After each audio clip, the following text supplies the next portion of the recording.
నమస్తే, welcome to TV 999 news. ముందుగా headlines. Chinnambavi మండల పరిధిలో ప్రభుత్వ పాఠశాలను సందర్శించిన మంత్రి జూపల్లి కృష్ణారావు. రాష్ట్రానికి ఆదర్శంగా తీర్చిదిద్దే విధంగా ప్రభుత్వ పాఠశాలను బలోపేతం చేస్తామని వెల్లడి.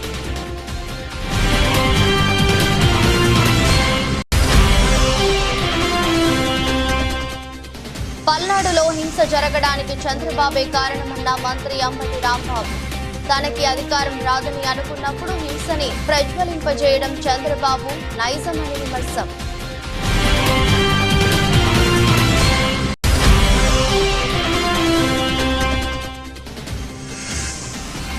పట్టభద్రుల ఎమ్మెల్సీ ఎన్నికల్లో బీఆర్ఎస్ అభ్యర్థి ఏనుగుల రాకేష్ రెడ్డిని గెలిపించండి. గ్రాడ్యుయేట్లను కోరిన BRS working president KTR.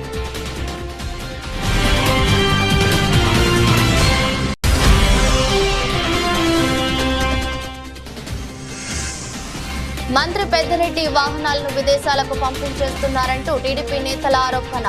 Press meet పెట్టి టీడీపీ నేతలపై విరుచుకుపడ్డ మంత్రి పెద్దిరెడ్డి.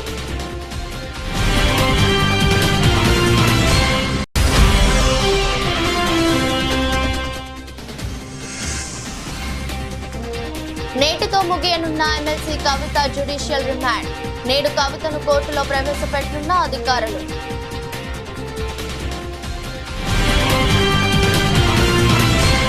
పేద ప్రజల పిల్లల కోసం ప్రభుత్వ పాఠశాలను మోడల్ స్కూల్ మాదిరిగా మార్చడమే లక్ష్యంగా నాణ్యమైన విద్యను అందించేందుకు శాయశక్తులా కృషి చేస్తూ యావత్ తెలంగాణ రాష్ట్రంలోనే ఆదర్శ పాఠశాలలుగా తీర్చిదిద్దుతామని తెలంగాణ రాష్ట్ర ఎక్సైజ్ మరియు టూరిజం శాఖ మంత్రులు జూపల్లి కృష్ణారావు స్పష్టం చేశారు. మొదటగా తన సొంత గ్రామమైన పెద్దదగడ, తాను చదువుకున్న పెద్దమార్ మరియు కొండూరు, సింగోటం గ్రామాల ప్రభుత్వ పాఠశాలను అన్ని విధాలుగా మౌలిక సదుపాయాలను కల్పించి మోడల్ స్కూల్ మాదిరిగా తీర్చిదిద్దేందుకు శ్రీకారం చుట్టారు. ముందుగా చిన్నంబావి మండల పరిధిలోని పెద్దమార్, పెద్దదగడ, కొల్లాపూర్ మండల పరిధిలోని సింగోటం, పెంట్లవెల్లి మండల పరిధిలోని కొండూరు గ్రామాల పాఠశాలను క్షేత్రస్థాయిలో పరిశీలించారు. ఈ సందర్భంగా వారు మాట్లాడుతూ ప్రజలు సంపాదించిందంతా కూడా చదువుల పేర వేల రూపాయల ఫీజులు కడుతూ కార్పొరేట్ విద్య వైపు వెళ్తున్నారని, అదే స్థాయిలో ప్రభుత్వ పాఠశాలల్లో వసతులు ఉంటే ఇక్కడే ఉండి చదువుకునేందుకు ప్రయత్నిస్తారని, అందుకు ప్రభుత్వ పరంగా పూర్తి సహకారం అందించేందుకు కృషి చేస్తానని, తన నిధులన్నీ కూడా పాఠశాలల అభివృద్ధికి ఖర్చు పెడతానని స్పష్టం చేశారు. అంటే అన్ని వసతుల విషయంలో, చదువుల విషయంలో, ఆటపాటల విషయంలో వీటన్నిటినీ బలోపేతం చేసేటువంటి లక్ష్యంతో ఈరోజు నాకు జన్మనిచ్చినటువంటి నా స్వగ్రామం నుంచి పెద్దదగడ నుంచి మొదలుపెడుతూ అలాగే పెద్దమరూరు గ్రామం అక్కడ నేను చదువుకున్నాను. దాంతోపాటుగా ఈ రోజున అంటే ఈ అన్ని మొత్తం నియోజకవర్గంలో అన్ని గ్రామాలు చేస్తాం. ప్రారంభం అనేది దగడ, పెద్దమరూరు, అట్లాగే సింగోటం, లేక కొండూరు, ఈ 4 గ్రామాలు ఈరోజు చూస్తూ ఉన్నాం. మొత్తం తాలూకాలో అన్ని స్కూళ్లను అన్ని వసతులు కల్పించి సక్రమంగా అది కూడా ఆలోచన చేస్తూ ఉన్నా. పిల్లల్ని పొద్దున్నే 7 గంటలకే స్కూల్కి రప్పించి సాయంకాలం 7 గంటల వరకు స్కూల్లో ఉంచే కార్యక్రమం చేసి, ఉదయం పూట వాళ్ళకు టిఫిన్ కూడా పెట్టించే కార్యక్రమం చేసి, ప్రభుత్వ ఉపాధ్యాయులు లేనటువంటి ఉదయం 3 గంటలు, సాయంకాలం 3 గంటలు, ఈ 6 గంటల పాటు ప్రైవేటు నిరుద్యోగ యువకుల్ని టాలెంట్ లో తీసుకుని వాళ్ళతో చదువు తెప్పించే కార్యక్రమం చేసి, అంటే ప్రతి స్కూల్ కూడా ఒక రెసిడెన్షియల్ స్కూల్గా అయ్యే విధంగా ఏర్పాటు చేసిన ఆలోచనతోటి ఈ యొక్క కార్యక్రమానికి శ్రీకారం చుట్టడం జరిగింది. ఆదివారం అయినా కూడా ఇక్కడ రావడం జరిగింది, శ్రీకారం చుట్టడం. దీంతో పాటుగా పిల్లలకు ఎలాంటి ఇబ్బంది లేకుండా టాయిలెట్స్, బాత్రూమ్లు, నీళ్లు, ఫ్యాన్లు, దోమలు రాకుండా అంటే లైట్లు కావచ్చు, మస్కిటో మెష్ కావచ్చు, ఇవన్నీ కూడా తయారు చేపించి ఒక అద్భుతమైనటువంటి పాఠశాలకు తీర్చిదిద్దేటువంటి ఆలోచిస్తాం. ఎందుకంటే ప్రజలకు కాయకష్టం చేసి కూలీనాలు చేసుకుని సంపాదించుకుంటే వాళ్ళ డబ్బంతా కూడా ఈ చదువుల పేరు మీద లక్షల రూపాయలు ఖర్చు పెట్టడం, అట్లాగే ఆరోగ్యాల పేరు మీద లక్షల రూపాయలు ఖర్చు పెట్టడం, అట్లాగే సమాజంలో చంద్రబాబు తాను ఓడిపోతానని భావించిన రోజున రాక్షసంగా వ్యవహరిస్తాడని మంత్రి అంబటి రాంబాబు అన్నారు. ఈ విషయమై అంబటి రాంబాబు మాట్లాడుతూ తనకి అధికారం రాదని అనుకున్నప్పుడు హింసని ప్రజ్వలింపజేయడం చంద్రబాబు నైజమని, పల్నాడులో హింస జరగడానికి కారణం చంద్రబాబే అని అన్నారు. అంతకు ముందు ఉన్నటువంటి ఐపీఎస్ ఆఫీసర్లు పక్షపాతంగా వ్యవహరిస్తారేమో అనే అనుమానంతో మంచి చరిత్ర కలిగినటువంటి ఐపీఎస్ ఆఫీసర్లను ఎస్పీలుగా వేస్తే వాళ్ళు విధి నిర్వహణలో ఫెయిల్ అయ్యారని భావించి, ప్రాథమిక సమాచారం ఉందని భావించి వాళ్ళని సస్పెండ్ చేశారు. ఊరినే బదిలీ కూడా కాదు, they suspended from the service at present. ఎంత విచిత్రమైన విషయం! దీన్ని ఏ విధంగా భారత ప్రజాస్వామ్యంలో భావించాలని అడుగుతా ఉన్నా. దీని వెనుక నేను ఒకటే మనవి చేస్తున్నా, నేను ఓడిపోతాను అని అనుకున్న రోజున నారా చంద్రబాబు నాయుడు గారు రాక్షసంగా వ్యవహరిస్తాడు. తనకు అధికారం రాదు అనుకున్నప్పుడు హింసను ప్రజ్వలింపచేస్తాడు. ఇది నారా చంద్రబాబు నాయుడు గారి చరిత్ర. ఇవాళ పలనాడులో హింస జరగడానికి కారణం నారా చంద్రబాబు నాయుడు గారు, అదేవిధంగా పురంధరేశ్వరి గారు. ఇక్కడ మార్పుల వల్లే ఇంత హింస జరిగిందని నేను మనవి చేస్తున్నాను. ఎంత ఆశ్చర్యం అండి! పోలింగ్ రోజున అలో లక్ష్మణ అని అల్లాడుతుంటే, తలలు పగిలిపోతుంటే పోలీసులు రీచుకోలేకపోయారు. కొన్ని ప్రాంతాల్లో మాచర్లలో కానీ, లేకపోతే మన గురజాలలో కానీ, నర్సరాపేటలో కానీ, సత్తెనపల్లిలో కానీ కొన్ని ప్రాంతాలు వెళుతుంటే అక్కడికి పోలీసులు రీచ్ కాలేదు. కొట్టుకుని ఆల్పో చాలే వాగిపోయారు. ఇది పరిస్థితి. ఒక ఎమ్మెల్యే ఇంటి మీద రాళ్లు వేసే పరిస్థితి. నర్సరాపేటలో ఎమ్మెల్యే ఇంటి మీదకి వెళ్లి దూకి కార్లు పగలగొట్టి చేసినటువంటి సందర్భం.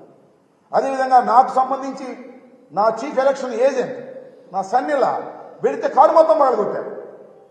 కంప్లైంట్ చేస్తే పోలీసులు రారు, కేసు రిజిస్టర్ చేశారు.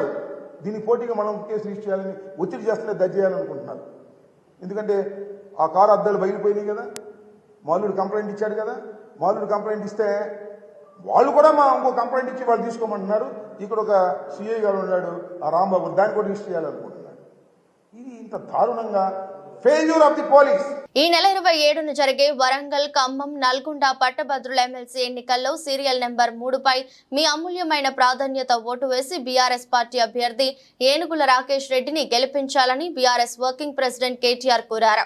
వరంగల్, ఖమ్మం, నల్గొండ పట్టభద్రుల నియోజకవర్గ ఎమ్మెల్సీ ఉప ఎన్నిక ప్రచారంలో భాగంగా భువనగిరిలో ఏర్పాటు చేసిన గ్రాడ్యుయేట్ సమావేశంలో బీఆర్ఎస్ వర్కింగ్ ప్రెసిడెంట్ కేటీఆర్ పాల్గొన్నారు. బీఆర్ఎస్ ఎమ్మెల్సీ అభ్యర్థి ఏనుగుల రాకేష్ రెడ్డిని గెలిపించాలని, ప్రశ్నించే గొంతుకను చట్టసభకి పంపాలని ఓటర్లను కోరడం జరిగింది. దయచేసి నేను మిమ్మల్ని ప్రార్థించేది ఒకటే, మంచి వ్యక్తులను శాసన మండలికి పంపే సాంప్రదాయం గతం నుంచి కూడా ఉన్నది. గతంలో ఇదే నియోజకవర్గం నుంచి మీరు పల్లా రాజేశ్వరరెడ్డి లాంటి నాయకుడిని, ఉన్నత విద్యావంతుడిని, ఒక PhD చేసిన ఆయనని పంపినారు. అంతకంటే ముందు దిలీప్ కుమార్ గారిని పంపినారు, ఆయన కూడా ఉన్నత విద్యావంతుడు. ఇవాళ మరొక ఉన్నత విద్యావంతుడు, సంస్కారం ఉన్నవాడు, మీ తరఫున మాట్లాడే సత్తా ఉన్నవాడు రాకేష్ రెడ్డి రూపంలో మీ ముందుకు వచ్చినారు. దయచేసి మిమ్మల్ని ప్రార్థించేది, ఇవాళ ఇది ఒక రాకేష్ రెడ్డి గారి ఎన్నిక మాత్రమే కాదు. సరే, పార్లమెంట్ ఎన్నికల్లో, మొన్న జరిగిన పార్లమెంట్ ఎన్నికల్లో కూడా మీ ఆశీర్వాదం మాకు తప్పకుండా లభించిందని అనుకుంటా ఉన్నాం. అదేవిధంగా శాసనసభ ఎన్నికల్లో కూడా మీరు స్వల్ప తేడాతో ఇక్కడ భువనగిరిని మనం కోల్పోయినా తప్పకుండా రేపటి రోజున శేఖర్ రెడ్డి గారి మీద అభిమానం ఉన్న వాళ్ళు కానీ, పార్టీ మీద అభిమానం ఉన్న వాళ్ళు కానీ రాబోయే వారం రోజుల పాటు దయచేసి మీరే అభ్యర్థి అన్నంతగా దయచేసి మీరు సీరియస్గా తీసుకోవాలి. ఒక్కొక్కరు 10 మందికి చెప్పాలి. ఇది భిన్నమైన ఎన్నిక. ఇది ఆడ గుర్తుండదు, సింబల్ ఉండదు, కారు గుర్తుండదు. ఈ ఎన్నికల్లో 3వ నంబర్లో ఏనుగుల రాకేష్ రెడ్డి పేరుంటుంది. రాకేష్ రెడ్డి పేరు పక్కన మనం వెంకటేశ్వర స్వామి నిలువు నామం లెక్క ఒకటే గీత, ఇట్లా పొడుగు గీత గీయాలి. నంబర్ 1 ఒకటే గీయాలి. ప్రథమ ప్రాధాన్యత ఓటు మాత్రమే వేయండి. ఒకటే, single and only priority, only preference vote ఒకటే వేయండి. కేసీఆర్ గారికి, మన పార్టీకి బలం ఇవ్వండి. తప్పకుండా శాసన మండలిలో విద్యావంతుల గొంతు వినబడే విధంగా మీరందరూ ఆశీర్వదించాలని మనస్ఫూర్తిగా కోరుకుంటూ, మరి తమ్ముడు రాకేష్ రెడ్డి గారికి 27 నాడు మీ ఆశీర్వాదం ఉంటుందని చెప్పి బలంగా నమ్ముతూ జై తెలంగాణ. ఏపీ మంత్రి పెద్దిరెడ్డి రామచంద్రారెడ్డి ప్రెస్ మీట్ ఏర్పాటు చేసి టీడీపీ నేతలపై విరుచుకుపడ్డారు. పెద్దిరెడ్డి కంపెనీకి చెందిన వాహనాలను విదేశాలకు పంపించేస్తున్నారని, సీఎం జగన్ విదేశాలకు చెక్కేశాడని టీడీపీ నేతలు చేస్తున్న వ్యాఖ్యల పట్ల ఆయన మండిపడ్డారు. టీడీపీ నేతలు నోరు అదుపులో పెట్టుకొని మాట్లాడాలని, లేకపోతే తాము కూడా విధుల్లోకి వచ్చి మాట్లాడాల్సి ఉంటుందని హెచ్చరించారు. ఈ సందర్భంగా మంత్రి పెద్దిరెడ్డి టీడీపీ జాతీయ ప్రధాన కార్యదర్శి నారా లోకేష్ పై ధ్వజమెత్తారు. ఈ లోకేష్ మాట్లాడితే చాలు పాపాల పెద్దిరెడ్డి అంటుంటాడని ఆరోపించారు. మీ నాన్నే పాపాల చంద్రబాబు ఎంతో మందిని చంపించేశాడో, వంగవిటి రంగా నుంచి పింగళి దశరథ వరకు అందరూ ఆయన బాధితులే. వారందరూ చనిపోయారని పెద్దిరెడ్డి అన్నారు. అలాంటప్పుడు మీ నాన్నను పాపాల చంద్రబాబు అని పిలుచుకోవాలి తప్ప నన్ను మాట్లాడినందువల్ల నీకు వచ్చేదేం లేదు అని స్పష్టం చేశారు. లోకేష్ గానీ లేకపోతే ఎర్రి ఉమా కానీ బుద్ధి ఉందా అని నేను అడుగుతా ఉన్నాను. మీరు ఏదంటే అది మాట్లాడితే చూసేదానికి సహించేదానికి ఎవరు కూడా లేరు. మీకు ఒకటే నేను ఛాలెంజ్ చేస్తా ఉన్నాను. 4వ తేదీ ఎన్నికల ఫలితాలు వస్తాయి. ఆ తర్వాత మీరు మీ మొహకాలు ఆడబెట్టుకుంటారో ఒకసారి ఇప్పుడే తేటతెల్లం చేస్తే బాగుంటుంది. మరి మీ గెలుపు మీద మీకు చాలా విశ్వాసం ఉంది, మా గెలుపు మీద కూడా మాకు అంతే విశ్వాసం ఉంది. మేము 5 సంవత్సరాలు ప్రజలకు ఏం చేశామో ప్రజలందరికీ తెలుసు కాబట్టి పెద్ద ఎత్తున ఓటింగ్ ప్యాటర్న్ కూడా పెరిగింది, పర్సంటేజ్ కూడా. మరి మీరు ఏమైనా చేస్తుంటే ఎందుకు అన్ని సంవత్సరాలు మీరు వెనుకబడి ఉన్నారు? అన్ని సంవత్సరాలు ఎందుకు పదవులకు రాలేకపోయారు? కేవలం 10 పార్టీలతో మీరు జతగడితే 2014లో వచ్చారు. ఇప్పుడు అదే ధోరణిలో ఆ విధంగానే మళ్ళా మనం అధికారంలోకి వస్తాము, ఇది జతగడితే అని చెప్పి కాళ్ళ బేరానికి పోయి బీజేపీని పట్టుకొని మీరు కాళ్ళ బేరం చేసి జతగట్టి పోటీ చేస్తూ ఉన్నారు తప్ప ఈరోజు బీజేపీకి కానీ మీకు కానీ పవన్ కళ్యాణ్కి కానీ ఈ రాష్ట్రంలో 4వ తేదీ రిజల్ట్స్ తర్వాత ఆ రోజు మీరు మాట్లాడితే బాగుంటుంది. అంతలోపల పలువలు చెలవలు చేసి మాట్లాడితే మాత్రం సహించేది లేదు. బుద్ధి లేకుండా ఏదంటే అది మాట్లాడడం. మేమేదో వజ్రాలు వైడూర్యాలు 1000 కోట్లు దోచాం, మాకంత శక్తి లేదు. నీవు ఇరిగేషన్ మంత్రిగా ఉన్నావు కాబట్టి 1000 కోట్లు దోచావు. మేము దోచేట్లయితే 10 సార్లు నేను పోటీ చేశాను. ఈ రాష్ట్రంలో కానీ ఈ జిల్లాలో కానీ ఎవరైనా నేను కరప్ట్ అని లేకపోతే నేను తప్పు చేశానని చెప్పి ఇంతవరకు మీ పార్టీ వారు కూడా చెప్పింటే నేను కావాలంటే కూడా దాన్ని సమర్థించండి మీరు, నేను కూడా సమర్థిస్తాను నేను తప్పు చేశానని చెప్పి. నేను ఏమి చేయకుండా వ్యాపారం చేసి ఆ డబ్బులు తెచ్చి రాజకీయాలు ఇక్కడ చేస్తామంటే మీరు నాకేదో బురద చుట్టూ పూసే విధంగా, మా పార్టీకి బురద పూసే విధంగా, మా నాయకుడు పారిపోయినట్లు చిత్రీకరించే విధంగా మీరు మాట్లాడడం అనేది చాలా దురదృష్టకరం, సహించడానికి. ఈ విధంగా మీరు మాట్లాడితే మాత్రం మేము కూడా ఈదులు లేకొచ్చి మిమ్మల్ని ఏ విధంగా మాట్లాడాలనో ఆ విధంగా మాట్లాడతామని చెప్పి తెలియజేస్తా ఉన్నా. ప్రముఖంగా ఈ లోకేష్ మాట్లాడితే పాపాల పెద్దిరెడ్డి అంటాడు. మీ నాయన పాపాల Chandrababu. TRS MLC Kalvakuntla Kavitha judicial remand నేటితో ముగుస్తోంది. ఢిల్లీ లిక్కర్ పాలసీ కేసులో ఈడీ, సిబిఐ 2 రిమాండ్లు నేటితో ముగియనున్నాయి. ఈ క్రమంలో తిహార్ జైల్లో ఉన్న కవితను అధికారులు ఈరోజు కోర్టులో ప్రవేశపెట్టారు. కవిత కస్టడీని కోర్టు పొడిగిస్తుందా లేక ఆమెకు బెయిల్ మంజూరు చేసి స్వేచ్ఛను ఇస్తుందా అనేది చూడాలి అనే విషయంలో ఉత్కంఠ నెలకొంది. ఇప్పటికే బెయిల్ కోసం కవిత పలుమార్లు న్యాయస్థానాలను ఆశ్రయించారు. అయితే ప్రతిసారి ఆమెకు నిరాశ ఎదురైంది. ఈ కేసులో ఆరోపణలు ఎదుర్కొంటున్న ఢిల్లీ ముఖ్యమంత్రి కేజ్రీవాల్ కు కోర్టు బెయిల్ మంజూరు చేసిన సంగతి తెలిసిందే.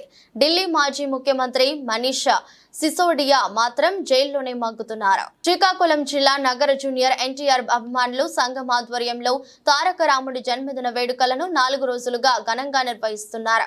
వేడుకల్లో భాగంగా అసోసియేషన్ రాష్ట్ర కన్వీనర్, జిల్లా అధ్యక్షులు దుంగా శ్రీధర్, నగర అధ్యక్షుడు కళ్యాణ్ రామ్ ఫ్యాన్స్ రాష్ట్ర కన్వీనర్ బుర్రి మధు ఆధ్వర్యంలో స్థానిక రెల్ల వీధిలో ఏర్పాటు చేసిన ఉచిత దంత వైద్య శిబిరాన్ని కూటమి ఎమ్మెల్యే అభ్యర్థి గోండు శంకర్ ప్రారంభించారు. ఈ కార్యక్రమానికి ముఖ్య అతిథిగా హాజరైన నియోజకవర్గ కూటమి ఎమ్మెల్యే అభ్యర్థి గోండు శంకర్ కేక్ కట్ చేసి అభిమానులకు తినిపించి ఎన్టీఆర్ కు పుట్టినరోజు శుభాకాంక్షలు తెలిపారు. అనంతరం జూనియర్ ఎన్టీఆర్ అభిమాని నగర అసోసియేషన్ అధ్యక్షుడు దివంగత మాధ మన్మథరావు భార్య రమాదేవికి జూనియర్ ఎన్టీఆర్ అందజేసిన 2 లక్షల రూపాయల చెక్ ను శంకర్ చేతుల మీదుగా అందజేశారు. ఈ సందర్భంగా ఆయన మాట్లాడుతూ జూనియర్ ఎన్టీఆర్ అభిమానుల సేవా కార్యక్రమాలు స్ఫూర్తిదాయకమని కొనియాడారు. తన అభిమానుల కుటుంబాలకు అండగా నిలుస్తూ జూనియర్ ఎన్టీఆర్ రియల్ హీరోగా నిలిచారని ప్రశంసించారు. ఈరోజు జూనియర్ ఎన్టీఆర్ గారి బర్త్డే సందర్భంగా ఇక్కడ ఏర్పాటు చేసినటువంటి మెడికల్ క్యాంపు, అలాగే వారి జన్మదిన వేడుకలు అన్ని ఫ్యాన్స్ అసోసియేషన్ అందరూ కూడా ఏర్పాటు చేయడం జరిగింది. ఈ సందర్భంగా నన్ను కూడా పాలు పంచుకునే అవకాశం కల్పించినందుకు వారికి ముందుగా మేము కృతజ్ఞత అభివందనాలు తెలియజేసుకుంటూ, మీరు గత 4 రోజులుగా చేస్తున్న సేవా కార్యక్రమాలు అభినందనీయం. ఈ సందర్భంగా శ్రీమతి సౌజన్య గారు MDS డెంటల్ గతంలో కూడా వారు వచ్చి ఈ ఉచిత వైద్య శిబిరం క్యాంపు నిర్వహించారు. అలాగే ఈసారి కూడా స్వచ్ఛందంగా వచ్చి ఈ క్యాంపు నిర్వహించడం చాలా అభినందనీయం.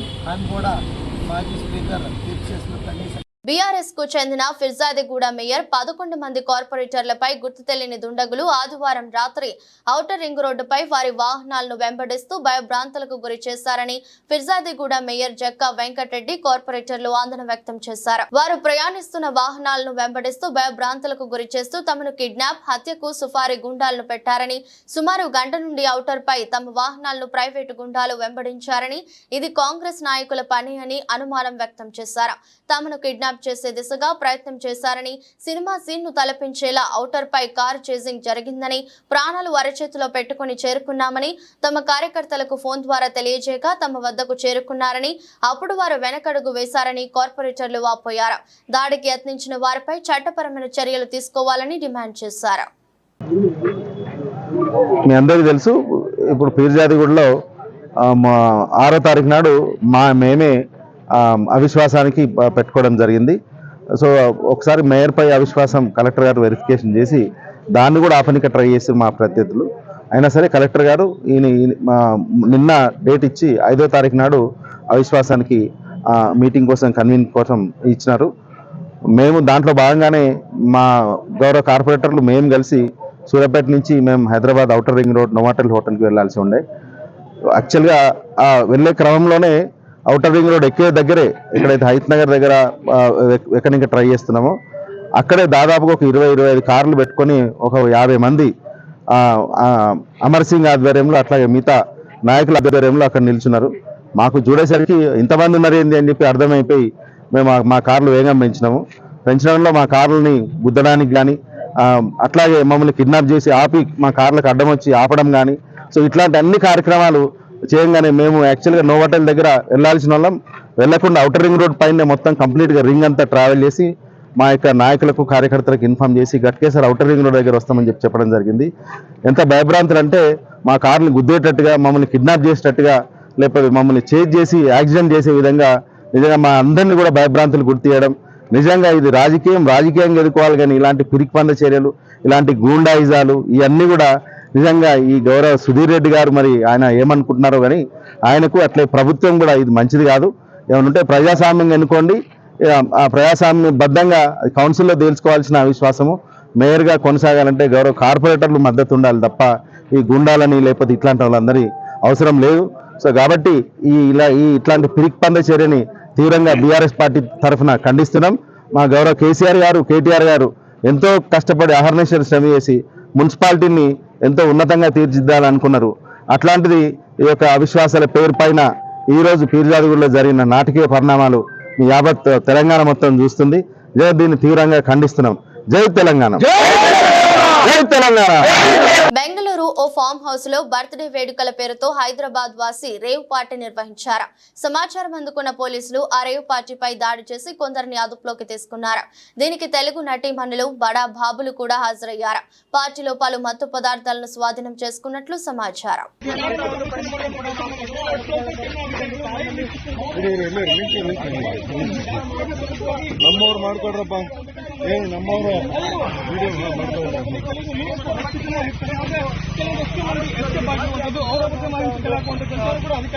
ನೋಡ್ತಾ ಇರಬಹುದು ಈಗ ವಿಜುವಲ್ಸ್ನಲ್ಲಿ ಅಧಿಕಾರಿಗಳು ಪರಿಶೀಲನೆ ಮಾಡ್ತಾ ಇದೇ ಕಾರಣದಲ್ಲಿ ಅವರು ಕಳೆದ ಕೆಲವು ವರ್ಷಗಳಿಂದಲೂ ಕೂಡ ಬೆಂಗಳೂರಿನಲ್ಲಿ ಈ ಒಂದು ರೇವ್ ಪಾರ್ಟಿ ನಡೀತಾ ಇದೆ. ಏನು ಹೈದರಾಬಾದ್ ಮೂಲದಿಂದ ಜನರು ಬಂದಿರ್ತಾರೆ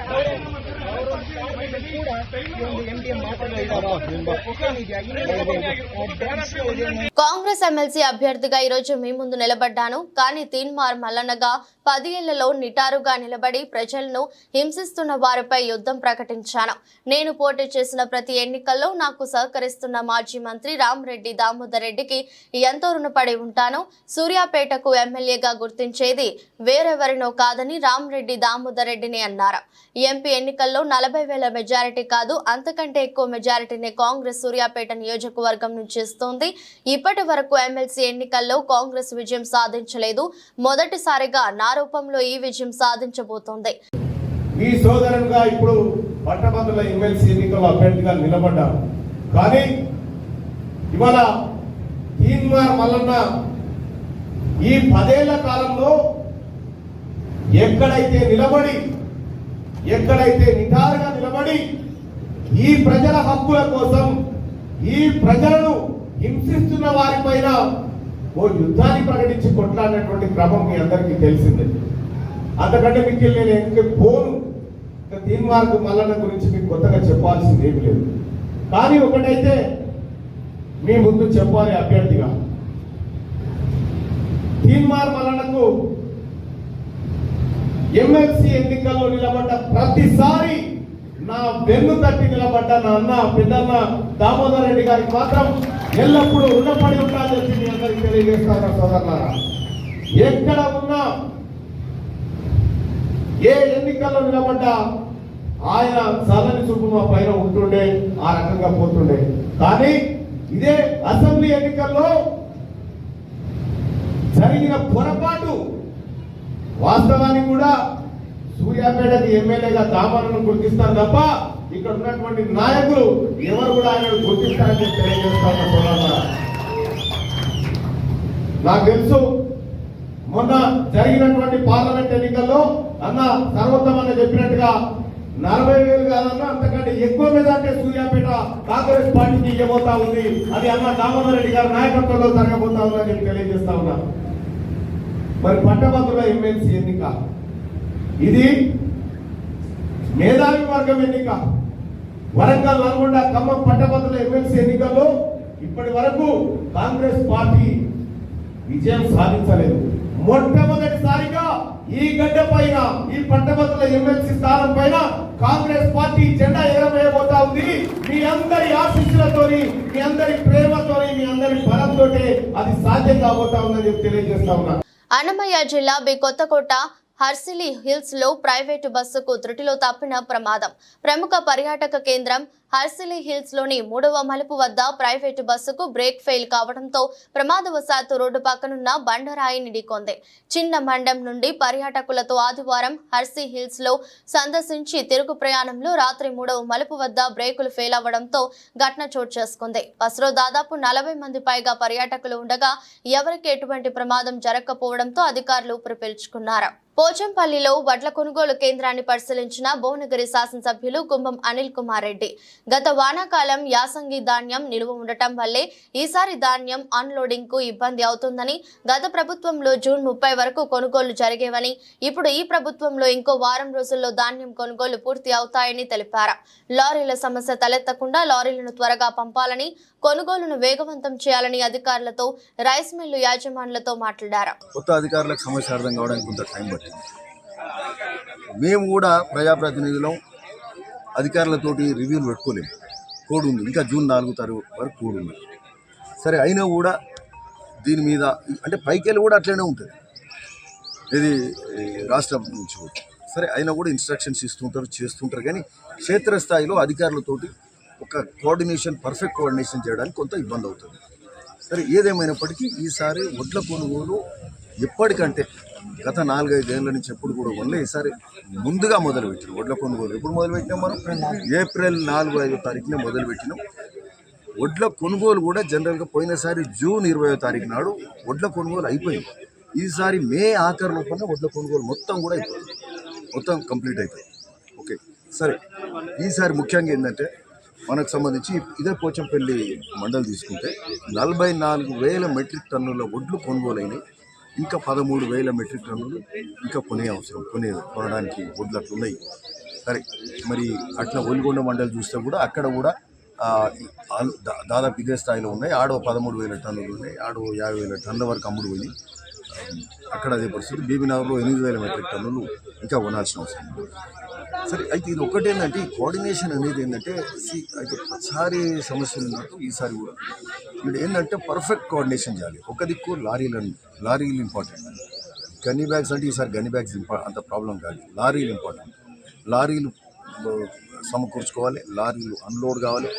రైస్ మిల్లకు పోతే ఆడ అన్లోడింగ్ కావాలి. పోయి ఓ దగ్గర అన్లోడింగ్ కావు.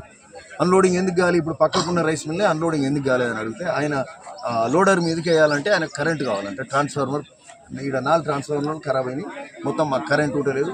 అంటే ఒక్కోసారి ఏమవుతుందంటే టైమింగ్ ఎట్లయితుందంటే ఈ గాలి వానలకు ఆ కరెంట్ పోయింది అనుకో, ఒక 2 రోజులు పోతే నా టైంకు అన్లోడింగ్ చేసుకోలేకపోయింది. ఇక్కడ 5-6 లారీలు ముందే లారీలు దొరుకుతలేవు అంటుంటే 5-6 లారీలు ఒక్క మిల్ దగ్గర ఆగుతాయి. ఒక్కోసారి అంటే పరిస్థితులన్నీ కూడా ఈ చెడ్డబడ వానలకు ఇట్లాంటి పరిస్థితులన్నీ వస్తాయి. ఓదిక్క ఈ లారీలను సమకూర్చుకోవాలి. ఉమ్మడి వరంగల్, ఖమ్మం, నల్గొండ పట్టభద్రుల ఎమ్మెల్సీ ఎన్నికకు సంబంధించి ఈరోజు సూర్యాపేట నియోజకవర్గ స్థాయి పట్టభద్రుల సమావేశంలో తెలంగాణ రాష్ట్ర తొలి విద్యుత్ శాఖ మంత్రి వర్యులు సూర్యాపేట నియోజకవర్గ హ్యాట్రిక్ ఎమ్మెల్యే శ్రీ గుంటకండ్ల జగదీష్ రెడ్డి మాట్లాడుతూ కోట్లాడి తెచ్చుకున్న తెలంగాణ రాష్ట్రం కుట్రపూరితంగా తెలంగాణను 2014కు ముందు ఉన్న పరిస్థితులు మళ్లీ మొదటికి వచ్చాయని, ఆనాటి దొంగలే నేడు ఆనాటి రోజులు తెచ్చారని, 100 రోజుల్లో తెస్తానన్న మార్పు మన కండ్ల ముందే ఉందని, మన రాష్ట్రాన్ని కాపాడుకునే బాధ్యత ప్రతి పట్టభద్రునికి పై ఉందని, కేసీఆర్ ప్రవేశపెట్టిన రైతు బంధును అడ్డు పెట్టుకుని ప్రజలను, నిరుద్యోగులను మభ్యపెట్టి మోసం చేసిన ప్రభుత్వానికి బుద్ధి చెప్పాలంటే ప్రశ్నించే గొంతు కావాలి. రైతు కుటుంబం నుంచి వచ్చి ఉన్నత విద్యను విదేశాలలో బిట్స్ పిలానీలో గోల్డ్ మెడలిస్ట్ గా మంచి కార్పొరేట్ ఉద్యోగాన్ని వద్దనుకుని ప్రజాసేవకు వచ్చిన బీఆర్ఎస్ పార్టీ పట్టభద్రుల ఎమ్మెల్సీ అభ్యర్థి ఏనుగుల రాకేష్ రెడ్డికి మొదటి ప్రాధాన్యత 1 వేసి గెలిపించాలని గుంటకండ్ల జగదీష్ రెడ్డి కోరారు. గతంలో కూడా మనం చూసినాం, ఎన్నిసార్లు చెప్పినా కొందరు కన్ఫ్యూజన్ ఎక్కువ ఓట్లు ఈ దీంట్లోనే ఖరాబీగా ఉన్నాయి. అన్ని చోట్ల మనం చూస్తున్నాం. అభ్యర్థి పేరు ఎదురుగా ఉన్న బాక్స్ లో ఒక్కటి అని ఒక గీత, చక్కగా ఒక నిలువు గీత తప్ప ఏ విధానికేమో కొమ్ములు దీర్ఘాలు ఏది పెట్టే అక్కలు లేదు, పీటేసే అక్కలు లేదు, కొమ్ము పెట్టే అక్కలు లేదు, ఏది కూడా లేదు. ఒకటే ఒక గీత ఇక్కడ చక్కగా కొట్టేసి వదిలేయండి. ఒక పురుగు బొట్టు పెట్టినట్టు ఉండాలి తప్ప అందరి నుంచి ఏది కూడా పెట్టినా ఖరాబ్ అవుతుంది. తప్పకుండా మనం అది కాంగ్రెస్ పార్టీ అరచేతిలో వైకుంఠం చూపిస్తుందని బీఆర్ఎస్ వర్కింగ్ ప్రెసిడెంట్ కేటీఆర్ విమర్శించారు. అసెంబ్లీ ఎన్నికలకు ముందు 6 గ్యారెంటీల పేరుతో కాంగ్రెస్ పార్టీ రాష్ట్ర ప్రజలను మోసం చేసిందన్నారు. రేవంత్ రెడ్డి ప్రభుత్వంపై 6 నెలల కాలంలోనే ప్రజలకు పూర్తిగా అర్థమైపోయిందని చెప్పారు. ఉపాధి కల్పన కోసం తాము ఎంతో కృషి చేశామని, 10 ఏళ్ల కాలంలో 2 లక్షల ఉద్యోగాలను భర్తీ చేశామని తెలిపారు. ఏ రాష్ట్రంలో కూడా 10 ఏళ్ల కాలంలో ఈ స్థాయిలో ఉద్యోగాల కల్పన జరగలేదని చెప్పారు. తెలంగాణలో సాగునీటికి, తాగునీటికి, విద్యుత్కు లోటు లేకుండా చేశామని అన్నారు. తాము చేసిన పనులపై ఎక్కువగా ప్రచారం చేసుకోలేకపోయామని, అదే బీఆర్ఎస్ కు మైనస్ పాయింట్ అయిందని, ఉద్యోగాల కల్పనపై సరిగా ప్రచారం చేసుకోకపోవడం తమ తప్పే అని అన్నారు. గత బీఆర్ఎస్ ప్రభుత్వంపై కాంగ్రెస్ పార్టీ సోషల్ మీడియాలో దుష్ప్రచారం చేస్తున్నారని మండిపడ్డారు. బీఆర్ఎస్ ఉద్యమ పార్టీ అని, త్వరలోనే తమ పార్టీ పూర్వ వైభవం పొందుతుందని ధీమా వ్యక్తం చేశారు. బీఆర్ఎస్ అధికారంలో ఉంటేనే రాష్ట్రం బాగుంటుందనే అభిప్రాయం ప్రజల్లో నెలకొందని చెప్పారు. వార్తలు ముగించే ముందు మరోసారి హెడ్లైన్స్. చిన్నంబావి మండల పరిధిలో ప్రభుత్వ పాఠశాలను సందర్శించిన మంత్రి జూపల్లి కృష్ణారావు. రాష్ట్రానికి ఆదర్శంగా తీర్చిదిద్దే విధంగా ప్రభుత్వ పాఠశాలను బలోపేతం చేస్తామని వెల్లడి.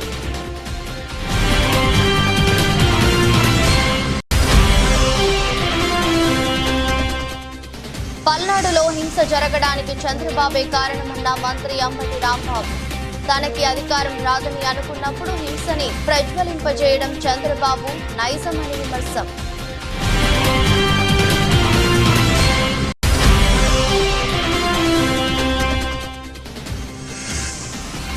పట్టభద్రుల ఎమ్మెల్సీ ఎన్నికల్లో బీఆర్ఎస్ అభ్యర్థి ఏనుగుల రాకేష్ రెడ్డిని గెలిపించండి. గ్రాడ్యుయేట్లను కోరిన బీఆర్ఎస్ వర్కింగ్ ప్రెసిడెంట్ కేటీఆర్.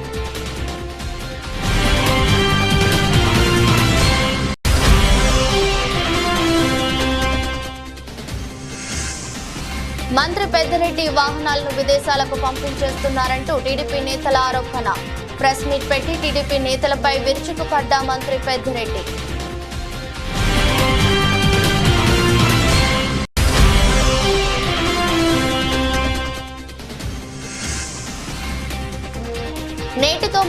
వెళ్తున్న ఎమ్మెల్సీ కవిత జ్యుడిషియల్ రిమాండ్. నేడు కవితను కోర్టులో ప్రవేశపెట్టనున్న అధికారులు.